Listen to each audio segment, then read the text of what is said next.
Welcome to mathsmm channel. Don't forget to like and subscribe.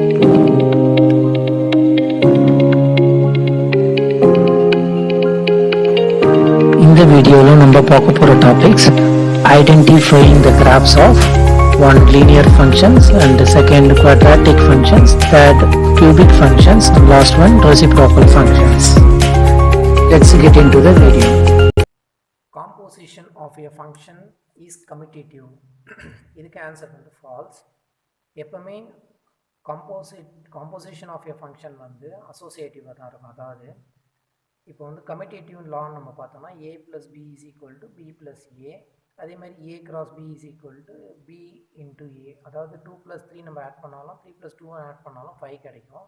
அதே மாதிரி 2 3s are 6னாலும் 3 2s are 6னாலும் same தான் அப்படின்னு சொல்லிட்டு சொல்கிறது தான் வந்து பார்த்தோம்னா கம்யூட்டேட்டிவ் லா. பட் இந்த லா வந்து ஃபங்க்ஷன்ஸ்க்கு வந்து சூட்டபிள் இல்லை. அதாவது எப்போவுமே ஃபங்க்ஷன்ஸ் வந்து கம்யூட்டேட்டிவாக இருக்காது, ஆனால் அசோசியேட்டிவாக இருக்கும். ஃபார் எக்ஸாம்பிள் இதுக்கு முன்னாடி நம்ம பார்த்துருக்கோம் எஃப் ஜி ஹெச் 3 ஃபங்க்ஷன் வந்து பார்த்தோன்னா இது மூணுத்தையும் ஃபஸ்ட்டு ஜி ஆஃப் ஹெச்சை கண்டுபிடிச்சிட்டு அதுக்கப்புறமா நம்ம function of G of H F of G of H கண்டுபிடிச்சோன்னா அதுவும் and F of G fog கண்டுபிடிச்சிட்டு அது கூட அதுக்கப்புறமா ஹெச்சை நம்ம வந்து ஃபங்க்ஷன் கண்டுபிடிச்சோம் அப்படின்னா இது ரெண்டும் ஈக்குவலாக இருக்கும். அதாவது A into B into C அப்படின்றதும் ஏ இன்ட்டு பி கண்டுபிடிச்சிட்டு அதுக்கப்புறமா சி வந்து அது கூட வந்து மல்டிப்ளை பண்ணால் அதுக்கு கிடைக்கிறதும் இது ரெண்டும் ஈக்குவலாக இருக்கும். ஸோ இது கம்யூட்டேட்டிவ். ஸோ எப்போவுமே ஃபங்க்ஷன்ஸ் கம்யூட்டேட்டிவாக இருக்காது, அசோசியேட்டிவாக தான் இருக்கும். ஸோ கம்போசிஷன் ஆஃப் ஃபங்க்ஷன் அப்படின்றது அசோசியேட்டிவ் ட்ரூ, கம்யூட்டேட்டிவான்னு கேட்டால் ஃபால்ஸ்.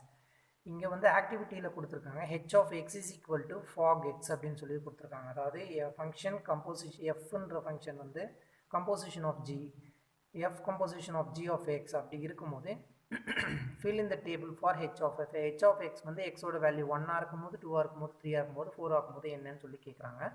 ஸோ நம்மளுக்கு ஹெச் ஆஃப் எக்ஸ் வந்து என்னென்னா H of X is equal to fog X அப்படின்றது கொடுத்துருக்காங்க. So first we have to find the value of x is equal to 1. so h of 1 we are finding 1 na h க்கு x of 1 x க்கு வந்து 1 substitute பண்றோம். so h of 1 அப்படினா fog of x இருக்க இடத்துல 1 and f of g of 1 கிடைச்சிருக்கு. so g of 1 உடைய value என்னன்னு பார்க்கணும். g of 1 னா x g உடைய x உடைய வேல்யூ வந்து 1. so g of x ல x உடைய வேல்யூ 1 இருந்தா g of x வந்து நமக்கு 2 கிடைக்குது. so g of 1 is 2. இப்போ f of 2 that means x2 x2 இருக்கும்போது f of 2 உடைய value 3. so it's 3 and h of 2 னும்போது fog of 2. why? because f of g of x தான் h of x. so f of g of x னும்போது f composition of g of 2 கண்டுபிடிக்கிறதுனால 2. so g ல x உடைய value 2 இருக்கும்போது g of x உடைய value 4. so g of 2 உடைய value 4. so இந்த இடத்துல 4 போடுறோம். And இப்போ எஃப் ஆஃப் 4னா எஃப் ஃபங்க்ஷன் எஃப்ன்றது x4ஆக இருக்கும்போது என்ன? ஸோ எக்ஸோடைய வேல்யூ 4ஆக இருக்கும்போது ஃபங்க்ஷன் வந்து 4 கிடைக்குது. அண்ட் தென் ஸோ 4 போடுறோம். அண்டு ஹெச் ஆஃப் 3னா ஃபாகில் எக்ஸ் இருக்க இடத்துல 3. இப்போ ஜி ஆஃப் 3 அதாவது ஜி ஆஃப் எக்ஸ்ன்றது எக்ஸ் இருக்க இடத்துல 3 இருந்தால் என்ன வேல்யூ? ஸோ ஜியோடைய வேல்யூ 3, எக்ஸோடைய வேல்யூ 3ஆக இருக்கும்போது ஜி ஆஃப் எக்ஸோடைய வேல்யூ 3. ஸோ 3 போடுறோம். அண்ட் தென் எஃப் ஆஃப் 3யோட வேல்யூ கிடைக்கும். எஃப் ஆஃப் 3யோடைய வேல்யூனா x3ஆக இருக்கும்போது f of x உடைய வேல்யூ, x3ஆக இருக்கும்போது f of x உடைய value 1. So it's answer 1. And h of 4 அப்படின்னா fog of 4னு எழுதுறோம். fog of x இருக்க இடத்துல 4. ஸோ g of 4 அதாவது x வந்து 4ஆக இருக்கும்போது ஃபங்க்ஷன் g உடைய வேல்யூ என்ன? x 4ஆக இருக்கும்போது function g of xன்றது 1. So g of 4 பதிலாக 1 சப்ஸ்டியூட் பண்ணுறோம். அண்ட் இப்போ f of 1 கண்டுபிடிக்கணும். அதாவது x 1ஆக இருக்கும்போது f of 1 உடைய வேல்யூ என்ன? x 1ஆக இருக்கும்போது f of x உடைய value is 2. that's it. next one, identifying the graphs of linear, quadratic, cubic and reciprocal function. ஒரு கிராஃப்ல இருந்து அந்த கிராஃப் வந்து லீனியர் ஃபங்க்ஷனா, குவாட்ராட்டிக் ஃபங்க்ஷனா, கியூபிக்கா இல்லை ரெசிப்ரோக்கல் ஃபங்க்ஷனா? அதாவது linear functions, quadratic function, cubic function, reciprocal ஃபங்க்ஷன்னா என்னன்றதை பார்க்க போகிறோம். இதில் லீனியர் ஃபங்க்ஷனில் identity function and additive inverse function 2 types வரும். ஃபஸ்ட்டு நம்ம லீனியர் ஃபங்க்ஷன்னா என்னென்னு பார்ப்போம். லீனியர் அப்படின்னாலே ஈக்குவேஷன் நமக்கு ஆல்ரெடி தெரியும். ஸோ லீனியர் ஃபங்க்ஷனுடைய equation mx + p, function of x = mx + cன்னு சொல்லுவாங்க. அப்படி இல்லைன்னா ax + bன்னு சொல்லலாம். இல்லை ay ப்ளஸ் பி, அதாவது கோஎஃபிஷியன்ட் ஆஃப் எக்ஸ், ஒரு கோஎஃபிஷியன்ட்க்கு ஒரு கோஎஃபிஷியன்ட் இருக்கணும், கோஎஃபிஷியன்ட் ஆஃப் எக்ஸோடு சேர்ந்து இருக்கணும், ப்ளஸ் ஒரு கான்ஸ்டண்ட்டாக இருக்கணும். இதில் இந்த கோஎஃபிஷியன்ட் ஆஃப் எக்ஸோடைய வேல்யூ, எம்மோடைய வேல்யூ வந்து பார்த்தோம்னா ஜீரோவாக இருக்கக்கூடாது. வை? பிகாஸ் இப்போ இந்த எஃப் ஆஃப் எக்ஸ்ன்ற ஈக்குவேஷனில் நம்ம எம்முக்கு ஜீரோன்னு கொடுத்துட்டோம்னா it will become constant. So இது வந்து கான்ஸ்டன்ட் ஆகிடும். கான்ஸ்டன்ட்னா எஃப் ஆஃப் எக்ஸுக்கு நம்ம என்ன வேல்யூ கொடுத்தாலும், இப்போ கான்ஸ்டன்ட்டை நான் 2ன்னு எடுத்துட்டேன்னா 1ன்னு கொடுத்தாலும் 2 தான், 2ன்னு கொடுத்தாலும் 2 தான், 3 4 5 6 எந்த வேல்யூஸும் நம்ம எக்ஸ் சப்ஸ்டியூட் பண்ணாலும் கான்ஸ்டண்ட்டாக போயிட்டே இருக்கும். அப்போ அது கான்ஸ்டன்ட் ஈக்குவேஷனாக மாறிடும். ஸோ லீனியர் ஈக்குவேஷன்ன்றதை இதுக்கு முன்னாடி நம்ம படிச்சிருப்போம். Linear equation is y is equal to mx plus c அப்படின்னு சொல்லுவாங்க. ஸோ அதுதான் இங்கே ஃபங்க்ஷனில் சொல்லியிருக்காங்க. இதை வந்து லீனியர் ஈக்குவேஷன்னு ஜாமெட்ரிக்கலாக ரெப்ரசன்ட் பண்ணுவோம். ஐடென்டிட்டி ஃபங்க்ஷனில் கிராஃபில் ரெப்ரசன்ட் பண்ணியிருக்காங்க. ஐடென்டிட்டி ஃபங்க்ஷன் அப்படின்னாலே F of X is equal to X அப்படின்றது தான் அதோட ஈக்குவேஷன். ஸோ ஐடென்டிட்டி ஃபங்க்ஷனுடைய equation F of X is equal to X. இப்போ நம்ம எக்ஸ்க்கு 1 0 2 3 4 வேல்யூஸ் நம்ம சப்ஸ்டியூட் பண்ணும்போது எக்ஸ்க்கு நான் 1 கொடுக்குறேன். ஸோ எஃப் ஆஃப் எக்ஸ் 1, இங்கே எக்ஸ் 1 கொடுத்தா 1 கிடைக்கும், 2னா 2னும் 3 3. ஸோ நமக்கு கொடுக்குற வேல்யூஸ் அப்படியே ஆகும். ஸோ எக்ஸ்க்கு நான் 1 கொடுக்கும்போது F of 1 value 1 and 2 substitute பண்ணும்போது எஃப் ஆஃப் 2 வேல்யூ 2, -1 நம்ம கொடுக்கும்போது -1 கிடைக்குது, -2 கொடுக்கும்போது -2 கிடைக்குது. ஏன்னா எக்ஸ்க்கு என்ன கொடுக்குறோமோ அந்த வேல்யூஸும் அப்படியே கிடைக்கும். So F of X is equal to X அப்படின்றது ஐடென்டிட்டி ஃபங்க்ஷன். அதுவே F of X is equal to minus எக்ஸாக இருந்தால் அது ஆடிட்டிவ் இன்வர்ஸ் ஃபங்க்ஷன். அதாவது கொடுக்குற வேல்யூக்கு நெகட்டிவ் வேல்யூஸ் வரும். இப்போ நான் எஃப் ஆஃப் எக்ஸ் இருக்க இடத்துல 1 கொடுத்தா எனக்கு -1 கிடைக்கும். இதுவே நான் -1 கொடுத்தா மைனஸ் போட்டு இந்த எக்ஸ்க்கு -1 கொடுக்கும்போது மைனஸ் இன்ட்டு -1 +1 மாறிடும். அதுதான் ஆடிட்டிவ் இன்வர்ஸ். கொடுக்கறதுக்கு ஆப்போசிட்டான வேல்யூஸ் வரது தான், அதாவது சைனை வச்சு சொல்கிறது. ஆஃப் எக்ஸ் வந்து -x² இருக்கும்போது -1 கொடுத்தால் -1 நம்ம கொடுக்கணும். -1 கொடுத்தாலும் இந்த இடத்துல minus into minus of 1 square பண்ணும்போது என்ன ஆகுனா மைனஸ், இந்த -1² வந்து பாசிட்டிவ் 1. ஸோ மைனஸ் இன்ட்டு இது வந்து ப்ளஸ் இன்ட்டு மைனஸ் வரும்போது -1 தான் கிடைக்கும். இங்கே எஃப் ஆஃப் எக்ஸுன்ற ஈக்குவேஷன் மைனஸ் ஆஃப் x². ஸோ நம்ம என்ன வேல்யூஸ் கொடுத்தாலும் அந்த நெகட்டிவ் சைன்ஸ் இன்க்ளூட் ஆகி வரும். அந்த மாதிரி மைனஸோட சைன் இன்க்ளூட் ஆகி வந்தது இந்த கிராஃபை. இது வந்து இப்போ நம்ம x1 நம்ம கொடுக்கும்போது -1, 2 கொடுக்கும்போது -4, -1 கொடுக்கும்போது -1, -2 கொடுக்கும்போது -. ஸோ எல்லாமே வந்து நெகட்டிவில் இருக்கக்கூடிய நம்பர்ஸ், நெகட்டிவ் ஆக்சிஸ் ஆஃப் ஒயில் வந்து பார்த்திங்கன்னா கமிட் ஆகும். ஸோ அந்த ஒரு ரெப்ரசன்டேஷன் ஈக்குவேஷன், அந்த ரெப்ரசன்டேஷன் தான் இந்த கிராஃப். அப்போ குவாட்ராட்டிக் வந்து ரெண்டு ஈக்குவேஷன் ஃபங்க்ஷன் வந்து ரெண்டு ஈக்குவேஷன், ஒன்று வந்து F of X is equal to x²னும் இன்னொன்று வந்து F of X is equal to -x² அப்படின்றது ரெண்டு ஈக்குவேஷன்ஸ் கொடுத்துருக்காங்க. நெக்ஸ்ட் வந்து கியூபிக் ஃபங்க்ஷன் அப்படின்னு சொல்கிறாங்க. கியூபிக் ஃபங்க்ஷன் அப்படின்னா ஒரு ஃபங்க்ஷன் கியூபிக்காக இருக்கும் போது அந்த ஃபங்க்ஷனோட ஈக்குவேஷன் ax³ + bx² + cx + dன்னு சொல்கிறாங்க. அந்த ஃபங்க்ஷனை வந்து எப்படி ரெப்ரசன்ட் பண்ணுறாங்கன்னா F of X is equal to x³, எக்ஸ்ன்றது க்யூபாக இருக்கும் அப்படின்னு சொல்லிட்டு ரெப்ரசன்ட் பண்ணுறாங்க. இப்போ நம்ம எக்ஸ்க்கு வேல்யூஸ் வந்து 0 1 2 3ன்னு சப்ஸ்டியூட் பண்ணும்போது 1³ 1 ஆகும், 2³ 8 ஆகும், அண்ட் மைனஸில் சப்ஸ்டியூட் பண்ணும்போது மைனஸ் வேல்யூஸ் கிடைக்குது. ஏன்னா க்யூப் பண்ணும்போது மைனஸ் இன்ட்டு மைனஸ் ப்ளஸ்ஸு, திரும்ப இன்னொரு மைனஸ் வரும்போது நெகட்டிவ் நம்பர்ஸ் தான் கிடைக்கும். ஸோ ஈவன் இப்போ நம்ம ஸ்கொயரிங்கில் இருக்கக்கூடிய பாசிட்டிவ் ஈவன் நம்பர்ஸில் இருக்கக்கூடிய பவர்ஸ் எல்லாமே நம்மளுக்கு பாசிட்டிவில் கிடைக்கும். அண்ட் தென் ஆட் நம்பர்ஸில் இருக்கக்கூடிய நம்பர்ஸ்க்கு வந்து நம்ம வந்து சைனை வந்து போடும்போது நமக்கு நெகட்டிவில் தான் கிடைக்கும்.